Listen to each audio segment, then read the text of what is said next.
എല്ലാവർക്കും ഈശ്വരാനുഗ്രഹം കിട്ടട്ടെ എന്ന് പ്രാർത്ഥിച്ചുകൊണ്ട് എല്ലാവരെയും ഞാൻ ഈ വീഡിയോയിലേക്ക് സ്വാഗതം ചെയ്യുന്നു. ഞാനിന്ന് പറയുന്ന വിഷയം ഈ 10 കാര്യങ്ങൾ ശ്രദ്ധിച്ചാൽ മനസമാധാനത്തോടെ ജീവിക്കാം എന്നാണ്. ഈ 10 കാര്യങ്ങൾ എന്തൊക്കെയാണ്? അതാണ് ഞാൻ പറയുന്നത്. അതായത് നമ്മൾക്ക് പലർക്കും ജീവിതത്തിൽ അനുഭവത്തിൽ വന്നിട്ടുള്ള പല കാര്യങ്ങളാണ് ഞാനിവിടെ സൂചിപ്പിക്കുന്നത്. അപ്പോൾ പലർക്കും മനസ്സമാധാനം നഷ്ടപ്പെടുന്ന പല കാര്യങ്ങളും ജീവിതത്തിൽ വന്നു ചേർന്നിട്ടുണ്ടാവും. അത് നമ്മളുടെ ആലോചനക്കുറവും ശ്രദ്ധക്കുറവും കൊണ്ട് വന്നു ചേരുന്നതാണ്. അപ്പം അതുകൊണ്ട് ഈ 10 കാര്യങ്ങൾ ശ്രദ്ധിച്ചാൽ നമ്മൾക്ക് മനസ്സമാധാനത്തോടെ ജീവിക്കാം. അതിൽ ഒന്നാമത്തെ കാര്യം, കടം കൊടുക്കരുത്, വാങ്ങുകയും അരുത്. കടം കൊടുക്കരുത്, വാങ്ങരുത്. ആർക്കെങ്കിലും നമ്മൾ കടം കൊടുക്കുമ്പോൾ അത് ഉപേക്ഷിച്ചു കൊടുക്കണം. തിരിച്ചു കിട്ടും എന്ന് കരുതി കൊടുത്താൽ നമ്മൾ നാളെ അവന്റെ ശത്രുവായി മാറും. കാരണം കാശ് മേടിക്കുമ്പോൾ അല്ലെങ്കിൽ സാധനങ്ങൾ കൊടുക്കുമ്പോൾ ആ കൊടുക്കുന്ന ചിരി വാങ്ങുന്നവന്റെ ആ സമയത്ത് മാത്രം മുഖത്തുണ്ടാവുകയുള്ളൂ. പിന്നീട് അവന് ആ ചിരി അവന്റെ മുഖത്ത് നമ്മളെ കാണുമ്പോൾ ഉണ്ടാകില്ല. നമ്മൾ തിരിച്ചു ചോദിക്കുമ്പോൾ അവൻ തിരിച്ച് നമ്മളെ എതിർത്ത് വർത്താനം പറഞ്ഞെന്നും വരും. അത് സ്വാഭാവികമായിട്ട് ഇപ്പൊ കണ്ടുവരുന്ന കാര്യമാണ്. അപ്പൊ അതുകൊണ്ട് കടം കൊടുത്താൽ അത് തിരിച്ചു കിട്ടും എന്ന് കരുതി കൊടുക്കരുത്. അവന്റെ ശത്രുവായി മാറും നമ്മൾ. മറ്റൊന്ന്, വാങ്ങരുത്. ഈ കടം വാങ്ങുകയും ചെയ്യരുത്. കാരണം നമ്മൾ ഒരുത്തൻ്റെ അടുത്ത് എന്തെങ്കിലും കടം വാങ്ങിയാൽ അത് സമയത്ത് നമുക്ക് കൊടുക്കാൻ പറ്റാണ്ട് വന്നാൽ ഇതേപോലെ തന്നെ തിരിച്ച് നമ്മൾ അവന്റെ ശത്രുവായി മാറും. ഇല്ലേ? നമ്മളുടെ നിരപരാധിത്വം ഒക്കെ പറഞ്ഞാലും അവിടെ അത് ശരിയായെന്നും വരില്ല. മാത്രമല്ല, അവന്റെ വായിലിരിക്കുന്നത് മുഴുവനും നമ്മൾ കേൾക്കേണ്ടതായിട്ടും വരും. അപ്പൊ അതുകൊണ്ട് നമ്മൾ കഴിയുന്നതും നമ്മളിലേക്ക് തന്നെ ഒതുങ്ങിക്കൂടി ഉള്ളത് കൊണ്ട് ജീവിക്കാനുള്ള മാർഗങ്ങളാണ് നമ്മൾ തിരയേണ്ടത്. അല്ലാതെ കടം വാങ്ങി ജീവിക്കാൻ നോക്കരുത്. അതുകൊണ്ട് കടം കൊടുക്കുകയും അരുത്, കടം വാങ്ങുകയും അരുത്.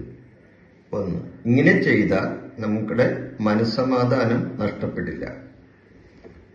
രണ്ടാമത്തെ കാര്യം, അയൽക്കാരെ സ്നേഹിച്ചില്ലെങ്കിലും പിണക്കരുത്. അയൽക്കാർ നമുക്ക് ആവശ്യമാണ്. നമ്മൾക്കൊരു ആപത്ത് വന്നാൽ ആദ്യം ഓടിക്കൂടേണ്ടത് ഈ അയൽക്കാരനായിരിക്കും, അല്ലെങ്കിൽ ആയിരിക്കണം. കാരണം അകലെയുള്ള അകലെയുള്ള ഒരു ബന്ധുവിനെക്കാട്ടും അടുത്ത് കിടക്കുന്ന ഒരു ശത്രുവായിരിക്കും നമ്മൾക്ക് ഉപകരിക്കുന്നത്. അപ്പൊ അതുകൊണ്ട് അയൽക്കാരായിട്ട് കൂടുതൽ ശത്രുതക്ക് നിൽക്കരുത്, അവരെ പിണക്കുകയും അരുത്. അവരെ സ്നേഹിച്ചില്ലെങ്കിൽ പിണക്കരുത്.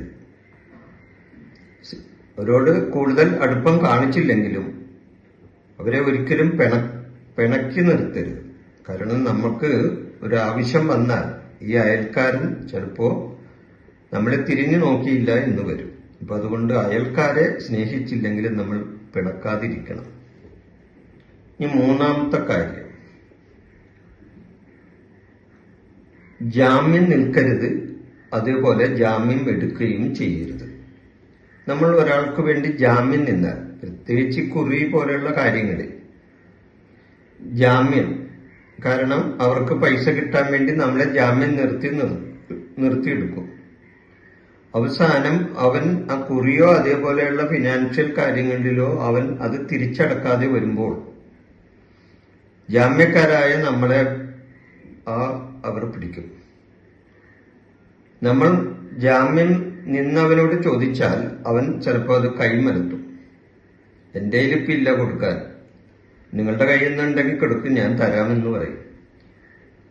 അത് നമ്മളുടെ ഉറക്കം കെടുത്തുന്ന ഒരു കാര്യമാണ്. ഇവിടെ മനസ്സമാധാനം കെടുത്തും. അവനോട് പിന്നെ നമ്മളത് തിരിച്ചു മേടിക്കും എന്നൊന്നും നമുക്കിപ്പോൾ അന്നേരം പറയാൻ പറ്റില്ല. അവൻ തിരിച്ചു തന്നു, അത്രേ ഉള്ളൂ. അപ്പൊ അതുകൊണ്ട് ജാമ്യം നിൽക്കരുത്. അതേപോലെ തന്നെ ജാമ്യം എടുക്കുകയും ചെയ്യരുത്. ചില കേസുകളിൽ പോലീസ് സ്റ്റേഷനിലൊക്കെ ജാമ്യം എടുക്കും ചിലവരെ. സ്വന്തക്കാർക്ക് തന്നെ ആയിരിക്കാം, അല്ലെങ്കിൽ അടുപ്പക്കാർക്ക്. ജാമ്യം എടുത്തു കഴിഞ്ഞാൽ ആ കക്ഷി ജാമ്യവ്യവസ്ഥ ലംഘിച്ച് പെരുമാറിയാൽ ജാമ്യം എടുക്കുന്ന ആൾ കുടുങ്ങും. അവന്റെ ചിലപ്പോൾ സ്വഭാവം മാറും, അവന്റെ പഴയ സ്വഭാവം ചിലപ്പോൾ കാണിക്കും അവൻ. അങ്ങനെ വരുമ്പോൾ ഈ ജാമ്യം നിന്ന ആൾ കുടുങ്ങും. അപ്പൊ അതുകൊണ്ട് ജാമ്യം നിൽക്കരുത്, ജാമ്യം എടുക്കുകയും ചെയ്യരുത്. എന്നാൽ മനസ്സമാധാനത്തോടെ ജീവിക്കാൻ പറ്റും. നാലാമത്തെ കാര്യം, മറ്റുള്ളവർക്ക് ഉപകാരം ചെയ്താൽ തിരിച്ച് പ്രതീക്ഷിക്കരുത്. നമ്മൾ ഒരാൾക്കൊരു ഉപകാരം ചെയ്താൽ അവരിൽ നിന്ന് നമുക്ക് തിരിച്ചു കിട്ടും എന്ന് കരുതി ഒരിക്കലും നമ്മൾ ഒരു ഉപകാരം ഒരാൾക്ക് ചെയ്യരുത്. ചിലപ്പോൾ നമ്മൾ ചെയ്യുന്ന ഉപകാരം നമ്മൾക്ക് ഭാവിയിൽ അത് ഉപദ്രവമായി മാറും. അപ്പൊ അതുകൊണ്ട് ഉപകാരം ചെയ്യരുത് എന്നല്ല പറയുന്നത്, ഉപകാരം ചെയ്യാം. എന്നാൽ അവനിൽ നിന്നും നമുക്കത് കിട്ടും എന്ന പ്രതീക്ഷ വെച്ചുകൊണ്ട് ഉപകാരം ചെയ്യരുത്. ചിലപ്പോൾ കിട്ടിയില്ല എന്ന് വരാം, അല്ലെങ്കിൽ അവൻ നമ്മുടെ ശത്രുവായി എന്നും വരാം. അപ്പൊ അതുകൊണ്ട് നമ്മുടെ മനസ്സമാധാനം കെടുത്തും. അതായത് മറ്റുള്ളവർക്ക് ഉപകാരം ചെയ്താൽ അത് നമുക്ക് മനസ്സമാധാനക്കുറവും ഉണ്ടാകാൻ സാധ്യതയുണ്ട്. അഞ്ചാമത്തെ കാര്യം, തള്ളിപ്പറഞ്ഞവരെ നമ്മൾ തള്ളിക്കളയണം. തള്ളിപ്പറഞ്ഞവർ, അതായത് നമ്മളെ ഒരിക്കലും തള്ളിപ്പറഞ്ഞു പോയവരാണ്. അവര് വീണ്ടും അടുത്തു വന്നാൽ നമ്മളൊന്ന് സൂക്ഷിക്കണം. കാരണം അവൻ നമ്മൾക്ക് ഏതെങ്കിലും വിധത്തിൽ അവൻ നമ്മളെ ഉപദ്രവിച്ചാൽ അത് ചിലപ്പോൾ നമുക്ക് സഹിക്കാൻ പറ്റിയെന്ന് വരില്ല. അപ്പൊ അതുകൊണ്ട് ഈ തള്ളിപ്പറഞ്ഞവരെ നമ്മൾ തള്ളിക്കളയേ തന്നെ വേണം. അവരെ വീണ്ടും അടുപ്പിക്കരുത്. അതോടനുബന്ധിച്ച് തന്നെയാണ് ആറാമത്തെ കാര്യവും, അടുത്തവർ അകലുമ്പോഴും അകന്നവർ അടുക്കുമ്പോഴും സൂക്ഷിക്കണം. ഇത് നാട്ടിൽ നമ്മുടെ കാരണവന്മാർ പറഞ്ഞ ഒരു പഴമൊഴിയാണ്. അടുത്തവർ അകലുമ്പോഴും അകന്നവർ അടുക്കുമ്പോഴും സൂക്ഷിക്കണം. ഈ നമ്മളുടെ കൂടെ നിന്നുകൊണ്ടും നമ്മളായിട്ട് വളരെ അടുത്ത് പെരുമാറിയിരുന്നവർ പെട്ടെന്നൊരു ദിവസം ചിലപ്പോൾ നമ്മളിൽ നിന്ന് അകന്നു പോകും. നമ്മളിൽ നിന്നും എന്തെങ്കിലും കുറ്റങ്ങൾ ഉണ്ടായിട്ടായിരിക്കില്ല ചിലപ്പോൾ അവരങ്ങനെ ചെയ്യുന്നത്. അവരെ ആരോ തെറ്റിദ്ധരിപ്പിച്ചിട്ടായിരിക്കും ഇങ്ങനെ ചെയ്തിട്ടുള്ളത്. അപ്പൊ അതുകൊണ്ട് അങ്ങനെയുള്ള ആൾക്കാർ, അകന്നു പോയവർ വീണ്ടും അടുത്തു വരുമ്പോൾ നമ്മൾ സൂക്ഷിക്കണം. അതുകൂടാതെ അകന്നു പോകുമ്പോഴും അവരെ സൂക്ഷിക്കണം. അതാണ് അടുത്തവർ അകലുമ്പോഴും അകന്നവർ അടുക്കുമ്പോഴും സൂക്ഷിക്കണമെന്ന് കാരണന്മാര് പറയുന്നത്. കാരണം അത് നമ്മൾക്ക് വീണ്ടും വിനയായി മാറും. അങ്ങനെയാണ് സാധാരണ സംഭവിക്കുന്നത്. അപ്പൊ അതുകൊണ്ട് ഇത് ശ്രദ്ധിച്ചാൽ നമ്മുടെ മനസ്സമാധാനം നമ്മുടെ കയ്യിലിരിക്കും. ഇനി ഏഴാമത്തെ കാര്യം, സ്വന്തം മനസ്സാക്ഷിയെ വഞ്ചിച്ച് ഒരു കാര്യവും നമ്മൾ ചെയ്യരുത്. നമ്മുടെ സ്വന്തം മനസ്സാക്ഷിക്ക് എതിരായിട്ട് നമ്മൾ ഒരു കാര്യം ചെയ്താൽ പിന്നെ ആ കാര്യം നമ്മുടെ മനസ്സിലിരുന്നിങ്ങനെ നീറിക്കൊണ്ടിരിക്കും. അയ്യോ, ഞാൻ അങ്ങനെ തെറ്റ് ചെയ്തു പോയല്ലോ, എന്റെ മനസ്സാക്ഷിക്കെതിരായിട്ട് ഞാൻ അങ്ങനെ പ്രവർത്തിച്ചല്ലോ, അത് ശരിയല്ലല്ലോ, അതൊരു ദൈവ നിന്നയല്ലേ ഞാൻ കാണിച്ചത് എന്നുള്ള ഒരു ബോധം നമ്മുടെ മനസ്സിൽ വരുമ്പോൾ നമ്മൾക്കതിൽ മനസ്സാക്ഷിക്കുത്ത് വരും. അപ്പൊ അതുകൊണ്ട് കഴിയുന്നതും സ്വന്തം മനസ്സാക്ഷിയെ വഞ്ചിച്ച് നമ്മൾ ഒരു കാര്യത്തിനും നിൽക്കരുത്. നമുക്ക് നമ്മുടെ മനസ്സാക്ഷി പറയുന്നതനുസരിച്ചുള്ള കാര്യങ്ങൾ സത്യസന്ധമായി ചെയ്യാം, ഒരു കുഴപ്പമില്ല. പിന്നെ 8ാമത്തെ കാര്യം, മക്കളെ കണ്ടും മാമ്പൂ കണ്ടും തുള്ളരുത്. ഇതും പണ്ടത്തെ ഒരു പഴമൊഴിയാണ്. മക്കളെ കണ്ടും മാമ്പൂ കണ്ടും തുള്ളരുത്.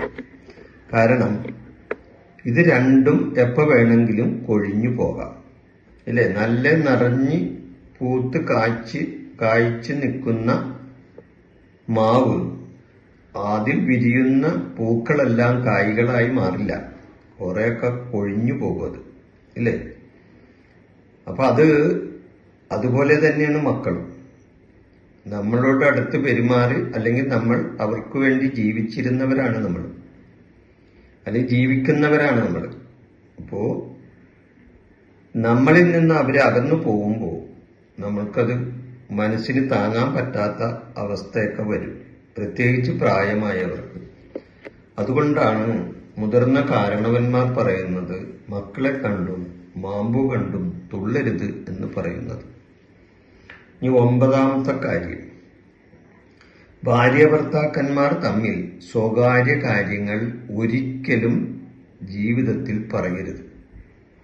ഭാര്യ ഭർത്താക്കന്മാർ തമ്മിൽ സ്വകാര്യ കാര്യങ്ങൾ എന്താണ്? പലർക്കും ഒരു ഭാര്യയും ഒരു ഭർത്താവും ആവുമ്പോൾ രണ്ടുപേരും രണ്ട് വ്യക്തിത്വങ്ങളാണ്, ഇല്ലേ? രണ്ടുപേർക്കും സ്വന്തമായ ചില വ്യക്തിത്വങ്ങളുണ്ട്. അതനുസരിച്ച് അവർ ചില കാര്യങ്ങൾ നേരത്തെ ചെയ്തിട്ടുണ്ടാവും. അവരുടെ മനസാക്ഷിക്ക് അനുസരിച്ചോ അല്ലെങ്കിൽ മനസാക്ഷിക്ക് വിരുദ്ധമായിട്ടോ ചിലതൊക്കെ ചെയ്തിട്ടുണ്ടാകണം. ചില നല്ല കാര്യം ചെയ്തിട്ടുണ്ടാവും, ചിലത് ചീത്ത കാര്യവും ചെയ്തിട്ടുണ്ടാകാം. പക്ഷെ ഇതെല്ലാം പരസ്പരം അന്യോന്യം പറഞ്ഞു പോയാൽ പിന്നീട് അത് നമുക്ക് തന്നെ വിനയായി വരുന്ന സമയമുണ്ടാവും. ചിലപ്പോൾ ഈ ഭാര്യ ഭർത്താക്കന്മാർ തമ്മിൽ പിണങ്ങുമ്പോൾ ആരെങ്കിലും ഒരാൾ നീ അന്ന് അങ്ങനെ ചെയ്തിരുന്നല്ലേ, അല്ലെങ്കിൽ ഞാൻ ഇങ്ങനെ ചെയ്തത് നിങ്ങൾ എന്നുള്ള ആ ഒരു സംഭാഷണം ഉണ്ടല്ലോ. അതായത് നിങ്ങളിങ്ങനെയൊക്കെ ചെയ്യുമെന്ന് എനിക്കറിയാം, നിങ്ങൾ പണ്ട് ചെയ്തിട്ടുണ്ട്. അതുപോലെ ഭർത്താവും പറയും നീയും ഇതുപോലെയൊക്കെ ചെയ്തിട്ടുള്ളതല്ലേ, അന്നും ഇതുപോലെയൊക്കെ വരുമെന്ന് എനിക്കറിയാം എന്നൊക്കെയുള്ള ഒരു സംഭാഷണം ഭാര്യ ഭർത്താക്കന്മാർ തമ്മിൽ ഇങ്ങനെ സ്വകാര്യ കാര്യങ്ങൾ പങ്കുവച്ചാൽ പിന്നീട് അവരുടെ ജീവിതത്തിൽ അത് എപ്പോഴെങ്കിലും അവർക്ക് ദോഷമുണ്ടാക്കും. അത് കാര്യത്തിൽ ഒരു സംശയവുമില്ല. അപ്പം അതുകൊണ്ട് പറയാവുന്ന കാര്യങ്ങളാ ഭാര്യ ഭർത്താക്കന്മാർ തമ്മിൽ പറയാൻ പാടുള്ളൂ. അതാണ് 9ാമത്തെ കാര്യം. പിന്നെ 10ാമത്തെ കാര്യം, അന്യരുടെ കാര്യങ്ങളിൽ നാം ഇടപെടരുത്. പ്രത്യേകിച്ച് വാക്കുതർക്കങ്ങളിൽ മധ്യസ്ഥ വഹിക്കുകയും അരുത്. നമുക്ക് ആവശ്യമില്ലാത്തൊരു കാര്യത്തിൽ നമ്മെ ചെന്ന് ഇടപെട്ടാൽ ചിലപ്പോൾ നമ്മൾക്ക് അവിടെ നല്ല അനുഭവം ഉണ്ടായെന്ന് വരില്ല. ചിലപ്പോൾ ചിലവർ തുറന്നു കഴിക്കും, നിനക്കെന്താണ് ഇവിടെ കാര്യം, നീ എന്തിനാണ് ഈ കാര്യത്തിൽ ഇടപെടുന്നത് എന്ന് ചോദിച്ചാൽ ചിലപ്പോൾ നമുക്ക് അതിന് ഉത്തരം പറയാൻ സാധിച്ചെന്ന് വരില്ല. അപ്പൊ അതുകൊണ്ട് അന്യരുടെ കാര്യത്തിൽ നമ്മൾ ഇടപെട്ട് സംസാരിക്കാൻ നിൽക്കരുത്. മറ്റൊന്നും, വാക്കു തർക്കങ്ങൾ ഉണ്ടാവുമ്പോൾ അതിൽ മധ്യസ്ഥ വഹിക്കാൻ ഒരിക്കലും ചെല്ലരുത്. കാരണം രണ്ടുപേരുടെ ഇടയിൽ ഒരു വാക്കുതർക്കം ഉണ്ടാവുമ്പോൾ അല്ലെങ്കിൽ ഒരു പ്രശ്നം ഉണ്ടാവുമ്പോൾ അതിന് മധ്യസ്ഥനായിട്ട് നമ്മൾ ചെല്ലുമ്പോൾ ആ പ്രശ്നം പരിഹരിക്കുമ്പോൾ ഒരാൾക്ക് അത് ചിലപ്പോൾ അത് സഹിച്ചില്ല എന്ന് വരും. ഒരാൾക്ക് എതിരായി മാറും, ഒരാൾക്ക് അനുകൂലമായിട്ട് മാറും. അപ്പൊ അനുകൂലമാകുന്നവർ നമുക്ക് അനുകൂലമാകും, പ്രതികൂലമാകുന്നവൻ നമുക്കെതിരായി മാറും, നമ്മുടെ ശത്രുവായി മാറും. അപ്പൊ അതുകൊണ്ട് വാക്കുതർക്കത്തിന് മധ്യസ്ഥ വഹിക്കാൻ ചെന്നാൽ നമ്മൾക്കാണ് ദോഷം. അങ്ങനെ ചെയ്യാൻ ഇടവരുത്തരുത്. അപ്പൊ ഈ 10 കാര്യങ്ങൾ നമ്മൾ ഒന്ന് ശ്രദ്ധിച്ചാൽ ജീവിതത്തിൽ നമുക്ക് മനസ്സമാധാനത്തോടെ കഴിയാൻ സാധിക്കും. ഒരു മനസാക്ഷിക്കുത്തുമില്ലാതെ മനസമാധാനത്തോടെ ജീവിക്കാൻ ഈ 10 കാര്യങ്ങൾ ഒന്ന് ശ്രദ്ധിച്ചാൽ വളരെ നല്ലതായിരിക്കും. ഈ വിഷയം ഞാൻ ഇവിടെ അവസാനിപ്പിക്കുന്നു. നിങ്ങൾക്ക് നന്ദി, നമസ്കാരം. എൻ്റെ ഈ ജ്യോതിഷ പ്രോഗ്രാം നിങ്ങൾക്ക് ഇഷ്ടപ്പെട്ടാൽ ഇത് സബ്സ്ക്രൈബ് ചെയ്യാനും ലൈക്ക് ചെയ്യാനും ബെൽ ബട്ടൺ അമർത്താനും മറക്കരുത്.